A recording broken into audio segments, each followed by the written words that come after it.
এটা ভেবে বেশ ভালো লাগছে আজকে টেক নিউজের প্রথম নিউজটাই আমাদের দেশি ব্র্যান্ডের স্মার্টফোন দিয়ে। Hello everyone, welcome to SamZone। আশা করছি আপনারা খুব ভালো রয়েছেন। রোজা রমজান মাস, অবশ্যই সবার ভালো থাকা উচিত এবং আমরা হয়তো ট্রাই করতে পারি এই সময় আমাদের আশেপাশে প্রতিবেশী যারা রয়েছেন বা যে সমস্ত মানুষজন হয়তো খুব একটা ভালো নেই, যদি সম্ভব হয় আমাদের পাশাপাশি তাদেরকে একটু ভালো রাখার, একটু সাপোর্ট দেওয়ার, সেটা আমরা হয়তো ট্রাই করবো, রাইট? এবং আমাদের স্যামজন পরিবারের তরফ থেকে আমাদের সেরকম চিন্তাভাবনা রয়েছে। আশা করছি আমরা যতটুকু পারি ততটুকুই করবো। ওয়েল, আজকে টেক নিউজের শুরুতে যেমনটা বলছিলাম, দেশি ব্র্যান্ডের স্মার্টফোন সম্বন্ধে আমরা জানবো।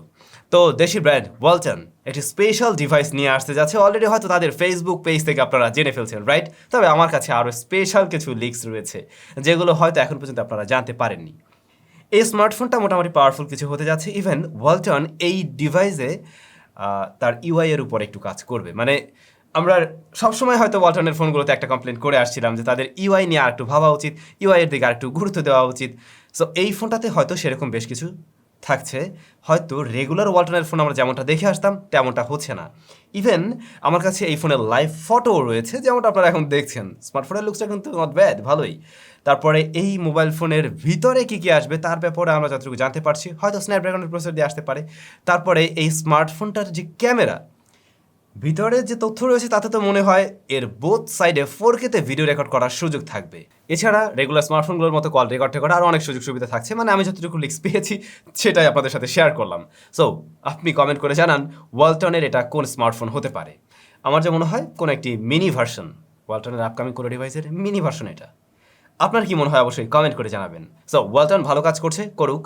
আমরা আশা করবো আমাদের সব দেশি ব্র্যান্ডগুলো ভালো কাজ করবে, এমনটাই। বাই ব্রাদার, আজকে আমাদের চ্যানেলে একটা স্পেশাল, খুবই স্পেশাল ভিডিও দেওয়া হয়েছে। আমি বলবো ওই ভিডিওটা আপনি একবার দেখবেনই, মাস্ট দেখবেন, নাহলে অনেক কিছু মিস করবেন। একটু অন্যরকম কিছু করার আমরা ট্রাই করেছি, মজার কিছু, কিন্তু আপনার ভালো লাগবে আমার মনে হয়। আমরা সন্ধ্যার দিকে আপলোড করেছিলাম 4টি গ্যাজেট নিয়ে, কিন্তু স্পেশাল কিছু ওখানে রয়েছে। ভিডিও ডেসক্রিপশনে লিঙ্কটা দেওয়া রইলো। আশা করছি আপনারা অবশ্যই একবার হলেও ভিডিওটা ঘুরে আসবেন। আই হোপ আপনাদের ভালো লাগবে। রেডমি নোট 11 সিরিজটা বর্তমান সময় মার্কেটে অ্যাভেলেবেল রয়েছে এবং আমাদের চ্যানেলে অনেক রিভিউ পেয়েছেন। মানে রেডমি নোট 11 সিরিজে তো একটা দুটা ফোন না, অনেক ফোন রয়েছে, তো সেই জায়গা থেকে প্রচুর ভিডিও টিডিও পেয়েছেন। তো নোট 11 ছাড়ুন, রেডমি নোট 12 সিরিজ আসতে যাচ্ছে এবং সে ব্যাপারেও এখন টুকটাক লিক্স আছে। Redmi note 12 series MIIT certification পেয়েছে। আপনারা হয়তো জানেন যে কোনো একটা স্মার্টফোন আসতে গেলে বিভিন্ন সাইটের সার্টিফিকেশন পেতে হয়। তো এবারে Redmi note 12 series radio approval পেল আর কি। সো বেশ ভালো। আমরা খুব শীঘ্রই হয়তো রেডমি নোট 12 সিরিজ দেখবো। খুব শীঘ্রই না, আসলে রেডমি নোট 11 সিরিজ শেষ হোক, দেন আস্তে ধীরে পেয়ে যাবেন। আর যতটুকু জানতে পারছি হাই পারফরমেন্স নিয়ে আসবে, হাই রেজলিউশন থাকবে, অর্থাৎ ক্যামেরার রেজলিউশন ভালো হবে, ইভেন ডিসপ্লে সেকশনে উন্নয়ন ঘটবে প্রিভিয়াস জেনারেশন চাইতে, অর্থাৎ যেটা এখন চলছে। গতকালকার একটা টেক নিউজ শেয়ার করছি, যেহেতু গতকাল মিস করছিলাম। Realme 9 ইন্ডিয়ার মার্কেটে লঞ্চ হয়ে গেল। Realme 9 এর বেস ভ্যারিয়েন্ট 6GB, তা ইন্ডিয়ান রুপিতে দাম হলো 18,000 রুপিতে এসেছে। স্মার্টফোনটিতে ফুল এইচডি প্লাস রেজলিউশনের সুপার অ্যামোলেড প্যানেল রয়েছে, যেখানে 120 হার্টজ রিফ্রেশ রেট থাকছে। এবং রিয়েলমি এই ফোনটাতে ডিসপ্লে প্রোটেকশন দিচ্ছে কর্নিং গরিলা গ্লাস 5, যেটা নিয়ে আমাদের কমপ্লেন থাকতো। তারপরে এই স্মার্টফোনের রেয়ারে ক্যামেরা রয়েছে 108 মেগাপিক্সেলের, যা স্যামসাংয়ের সেন্সর এবং একদম নতুন সেন্সর HM6, যেটা এর আগে কোনো স্মার্টফোনে আমরা এখন পর্যন্ত ব্যবহার হতে দেখিনি। আচ্ছা, একটা মানে ভুল বললাম, রিয়েলমির এই স্মার্টফোনের ডিসপ্লেটা 120 হার্টজের না, 90 হার্টজের, তবে টাচ স্যাম্পলিং রেট হলো 360 হার্টজ। স্ন্যাপড্রাগনের প্রসেসর দিয়ে এসেছে, স্ন্যাপড্রাগন 680, যেটা অলরেডি বাংলাদেশে আমরা মনে হয় দুইটা স্মার্টফোন পেলাম, রিয়েলমির আর একটা রেডমির। তারপরে এর ব্যাটারি হলো 5000 mAh এবং 33 ওয়াটের চার্জার। খুব আহামরি পাওয়ারফুল ফোন না হলেও বেশ কিছু জায়গা রয়েছে যেগুলোর জন্য হয়তো অনেকেই কিনবে, যেমন সুপার অ্যামোলেড, তারপরে ক্যামেরা সেকশন, ব্যাটারি, ডিজাইন, এই সমস্ত কারণে অনেকেই কিনবে। অনেকের যে মানে একদম গেমিং ডিভাইসই লাগবে এমনও তো না, তো হয়তো তাদের জন্য ঠিকঠাক হবে। আর বাংলাদেশে যদি এই স্মার্টফোন একটা ভালো প্রাইসিংয়ে আসে তাহলে জোস হয়। আচ্ছা, এবারেও দেশি নিউজ, আর যা বিটিআরসির থেকে আমরা জানতে পারছি। বিটিআরসির নির্দেশ অনুযায়ী গ্রাহক তার খরচের হিসাব পরবর্তী মাসে মেসেজের মাধ্যমে পাঠিয়ে দিতে সিম অপারেটরগুলোকে নির্দেশ দেয়। অর্থাৎ আপনি গত মাসে কত টাকা রিচার্জ করেছেন, গত মাসে কত টাকা খরচ করেছেন, কোন পারপাস আপনি খরচ করেছেন, সেটা ভয়েস কলে নাকি মেসেজে না অন্য কোনো কিছুতে, সেই বিষয়টা পরবর্তী মাসে কোম্পানি আপনাকে মেসেজ দিয়ে জানিয়ে দেবে। কোম্পানি মিন্স অপারেটর, অর্থাৎ আপনি যে অপারেটরের সিম ব্যবহার করে থাকুন না কেন, আপনাকে ফিরতি SMS এর মাধ্যমে এই বিষয়টা জানিয়ে দেবে। এতে করে কিন্তু আমরা একটা হিসাব রাখতে পারবো, আমি গত মাসে কত টাকা খরচ করছিলাম এবং কোন পারপাস খরচ করা হয়েছে, আপনি একদম ক্লিয়ার হয়ে যাবেন। অনেক সময় আমাদের এমনটা মনে হয় না যে আরে আমি তো গত মাসে 300 টাকা ঢুকিয়েছিলাম, কিন্তু আগের মাসে তো এর চাইতেও ভালো রেজাল্ট পেলাম সেম টাকা ঢুকিয়ে, তাহলে গত মাসে এত টাকা কেন গেল? আবার অনেকে এমনটা মনে হয় কোনো সার্ভিস চালু হয়ে আছে কিনা। তো এখন আপনি নির্দ্বিধায় জানতে পারবেন কোনো সার্ভিস চালু হয়ে আছে কিনা। এটা আমি অবশ্যই মনে করি বেশ ভালো একটা প্রশংসনীয় একটা উদ্যোগ ছিল। ভিভোর flagship smartphone X80 Pro Plus এপ্রিলের 25 তারিখ চায়নাতে লঞ্চ হতে যাচ্ছে। এই স্মার্টফোনের একটা স্পেশালিটি রয়েছে।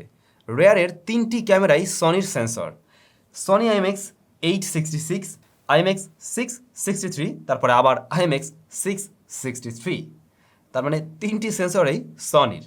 আশা করছি এটাও প্রিভিয়াস জেনারেশনের মতো ভালো ক্যামেরা ফোন হতে পারবে। 10 তারিখে, এই যে এই মাসের 10 তারিখে, Xiaomi 12 Ultra চায়নাতে লঞ্চ হবে। স্যামসাং তাদের আরও একটি নতুন স্মার্টফোন অ্যানাউন্স করে দিল, M53।